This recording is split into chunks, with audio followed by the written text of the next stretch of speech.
Cisgender men have been able to become pregnant for the past 50 years. Nobody knows how or why this started, and the subject is still extremely taboo. Kentaro works as a marketing executive for a company called Univ in Tokyo. He's a very successful man who is well liked by his co-workers and popular with women.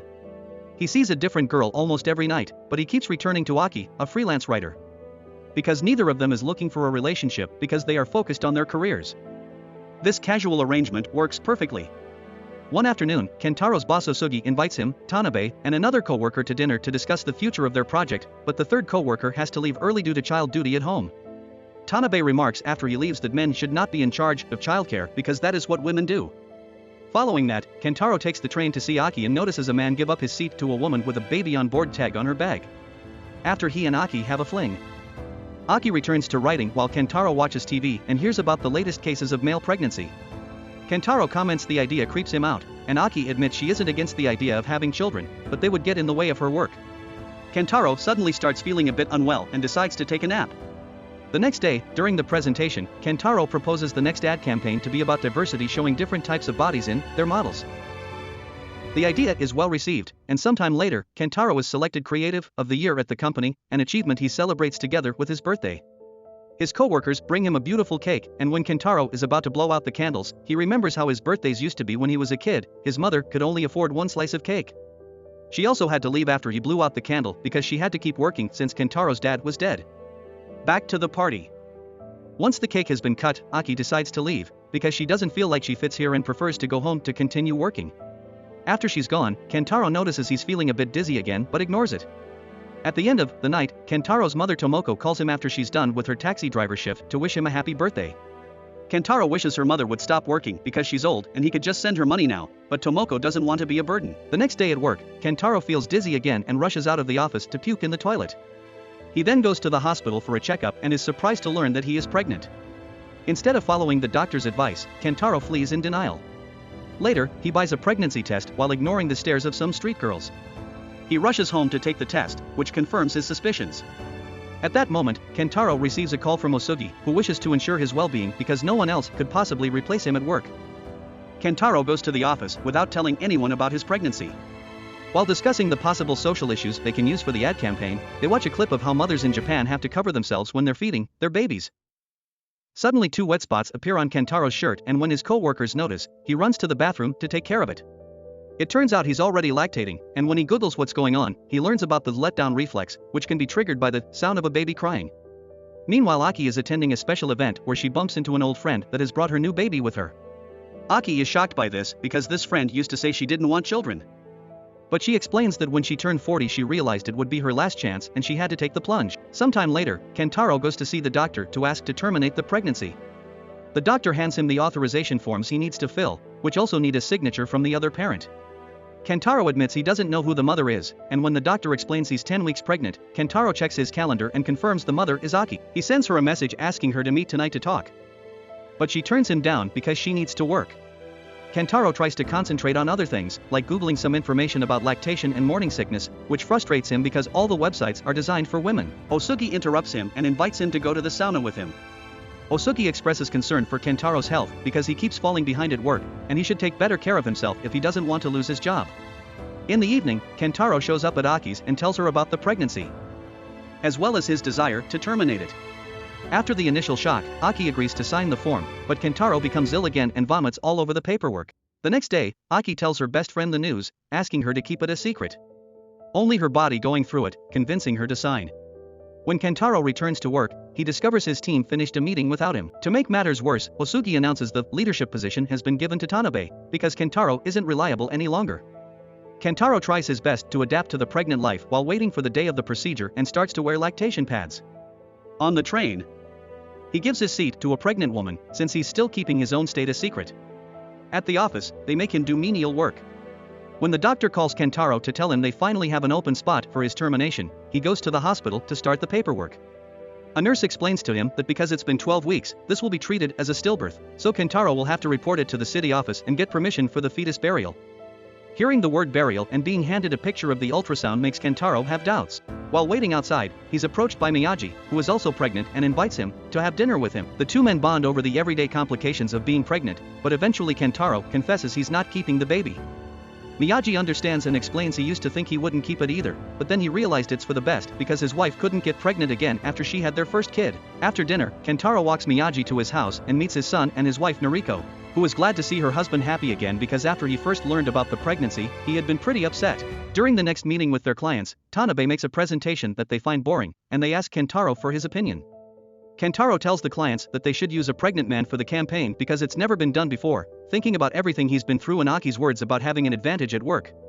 The clients think it's unrealistic and that no one will do it, but Kentaro volunteers and shows his ultrasound picture as proof, convincing everyone that the idea is fantastic. Over dinner, Kentaro informs Aki that he will keep the baby but that she is not required to assist. Aki tells him she'd love to help him raise the baby because she's been thinking lately that it's the right time, but their relationship will remain the same. She also googles all the foods Kentaro should avoid during pregnancy to charge their order accordingly. Afterward, Kentaro calls Miyagi to share the news, and they agree to meet for drinks soon. Then, Kentaro calls his mother, who is very worried about Kentaro possibly ruining his career. Kentaro explains he's already made up his mind and Tomoko hangs up to try to process this information, thinking his son may end up with the same life she had. A few days later, Kentaro attends a photo shoot to take pictures for the ad campaign, which turns out to be a total success.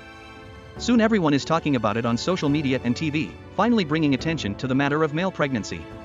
Kentaro is even invited to a few shows. One evening, he goes to a bar with his co-workers and feels out of place because he is the only one that can't drink.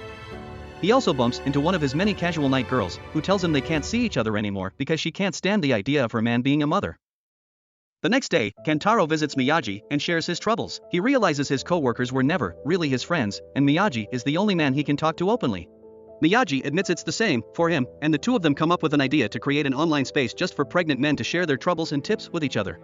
Meanwhile, Aki gets a call from her sister asking her to confirm if she's going to the wedding or not, but Aki is still unsure because she doesn't get along with her dad. When Tomoko finally sees the ads on TV, she goes to see Kentaro to ask why he didn't use a pseudonym to avoid bothering the family, but Kentaro points out it's just him and her. He also uses the chance to ask about his late father, but Tomoko dodges the question. Sometime later, Kentaro and Miyagi release their new online platform for pregnant men, which is such a success that Kentaro appears on TV to talk about it. The next time Kentaro goes to the doctor, he brings Aki with him.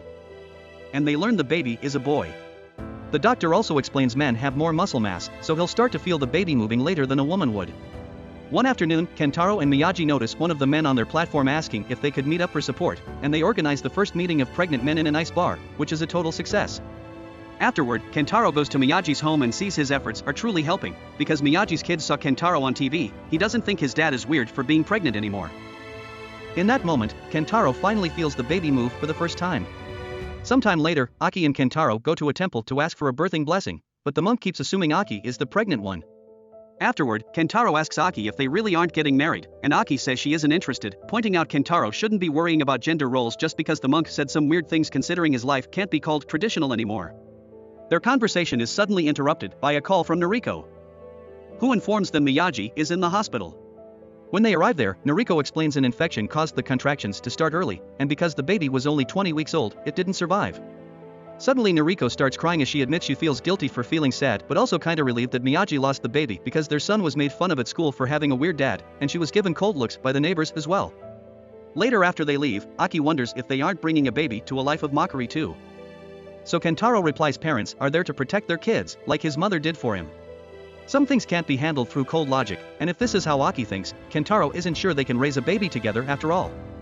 Aki can't stop thinking about this issue, and when the day of her sister's wedding finally comes, she arrives late. Her father begins scolding her as soon as he sees her for not settling down yet, calling her a selfish brat and an embarrassment. Back in the city, Kentaro suddenly starts feeling some pain.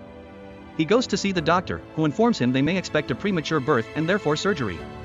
Afterward at the office, Kenter's called the company's main ambassador, and his co-workers inform him they've already made plans for new campaigns involving the baby when he's finally born. Kentaro can't believe they're deciding his life without asking him first, thus he runs out of the office to find something sweet to eat before announcing he's quitting.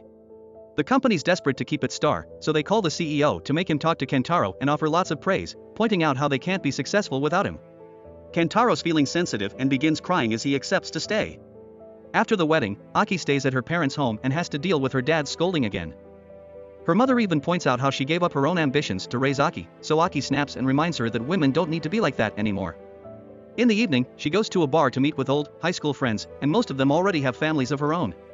Aki overhears people at the other table laughing at Kentaro's ads and calling pregnant men mutants, so she cuts in and explains that because of comments like these pregnant men can't must hide. When Aki returns home, her father gets ready to scold her again, so she comes forward and finally tells her parents she's having a baby with a pregnant man that she won't marry. As expected, her parents hate the idea, but she promises she'll stay in Tokyo and keep working there with her baby, thus she won't be a disgrace to the family. Then Aki decides to go home, and while she's at the train station, she calls Kentaro to tell him that she wants to raise their baby right without any of the old prejudice. Meaning the two of them could create their own new method to do things that fit the kind of relationship they have. Once Aki arrives in Tokyo, Kentaro picks her up at the station and accepts to raise the baby together because what Aki said on the phone reminded him of his own mother, who also had her own method to do things. The cab they took drops Kentaro at his place first, and he's shocked to see a man waiting for him there. His name is Eiichi, and he claims to be Kentaro's father, but also his mother. Kentaro calls his mom to ask for clarification and a furious Noriko shows up to hit Eiichi for coming back. She explains to Kentaro that Eiichi had abandoned them when he was a baby, and she lied to her son to save him from the pain. For now, Kentaro will let him stay in his apartment, and while Eiichi is having a bath, he finds a picture of his own birth among the man's clothes. While Noriko drives Aki home and Aki confesses she admires her for raising Kentaro alone, Eiichi tries to bond with Kentaro, explaining how much things have changed for their kind since he used to have to hide and that he wants to help Kentaro with his community project. A few days later, Kentaro comes home from another doctor's appointment to find Eiichi and Aki arguing because Eiichi has been treating her like a servant. Eiichi immediately jumps on his son to show him his ideas for maternity products for men, which Kentaro likes, but Aki stomps out of the apartment when they ask her to join the team so she can have a more stable job. Kentaro goes after her, explaining he just wants to help his dad with his dream, but Aki leaves him behind when she realizes Kentaro's going to ask Eiichi to help him raise the baby because Aki's always busy. Sometime later, Kentaro meets with Noriko and asks for the full story. Back then, pregnant men were heavily discriminated against, and Eiichi ended up quitting his job to gamble. Noriko's father tried to give him a position in his inn, but when the neighbors learned about his pregnancy, they started treating him differently. Eiichi couldn't take it anymore and ran away, and since then Noriko only saw him again once when he tried to ask her for money. She thinks making business with him is an awful idea, but Kentaro doesn't think he's so bad because he kept a picture of the family.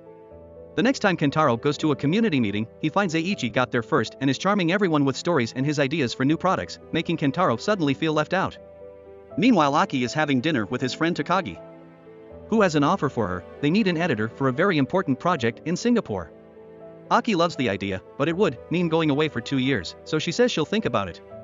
When she calls Kentaro to tell him about the offer, he asks her to say no, because he has his own projects too and they need to share the baby time, causing Aki to hang up. The following morning, Kentaro wakes up to see he's all over the news for fraud because Eiichi has run away with the money. His friends from the pregnant community demand an explanation, and the press is all over the office and his apartment building, so Kentaro has to stay home. Luckily, Miyagi calls him to check on him and brings him over some supplies, confessing that even if Eiichi's a bad guy, he gives him hope because it means a baby that came from a man can be as great as Kentaro. Noriko comes to offer her support as well, saying Eiichi is probably gambling away the money. This gives Kentaro an idea of where to find him. While Noriko and Aki bond over their experiences with pregnant men and feeling left out, Kentaro finds his father living in a van in a parking lot with other guys like him. Eiichi gives his son the money back and explains he suffered a lot back then, so running away it's all he knows how to do. But he wants his son to live his own life, therefore he quits their project and wishes him the best. The next day, Aki tells Kentaro that she'll accept the job in Singapore, and promises to come over a lot to help with the baby. Kentaro is hurt by this, but pretends it's fine. At work, the clients are considering dropping Kentaro from their campaign, so they decide to offer a press conference to clarify things. Kentaro apologizes for everything that happened and shares the whole story about his dad to prove he had nothing to do with it. When a journalist makes a bigoted comment about the proper duties of a father, Kentaro snaps and goes on a rant on how damaging gender roles are, explaining this kind of bad treatment is what made his father what he is now. Then he tries to leave, only to suddenly pass out on the floor. Aki's been watching the conference at the airport, and as soon as she sees Kentaro is unwell, she decides not to travel and rushes to the hospital. Noriko also goes looking for Eiichi to convince him to come, and together they enter the hospital while ignoring the press. The procedure is incredibly hard on Kentaro, but fortunately both he and the premature baby come out okay. When the family finally reunites, Eiichi almost cries when he takes a picture of his son and grandson that matches his own. From then on, Kentaro and Aki move in together, and Aki manages to get Takagi to make the company in Singapore save the position for her for a few months. The two of them continue to work as usual, taking turns taking the baby with them and asking co-workers for help when needed. Noriko also offers to babysit one night, so Kentaro and Aki can finally relax on a night out. Kentaro's story continues to be talked about, and plenty of pregnant men appear on the news, grateful for the growing acceptance. Now girls even give pregnant men the seats on the train. When the time comes for Aki to reconfirm her position in Singapore, Kentaro tells her that she should go without guilt because he wants her to have the career that his mother could not. When Aki finally leaves, she keeps her promise and returns frequently, not to mention the daily video calls with her son. Kentaro is proud of what they've accomplished, and he's confident that their child will grow up to be a wonderful person as part of his modern-day family.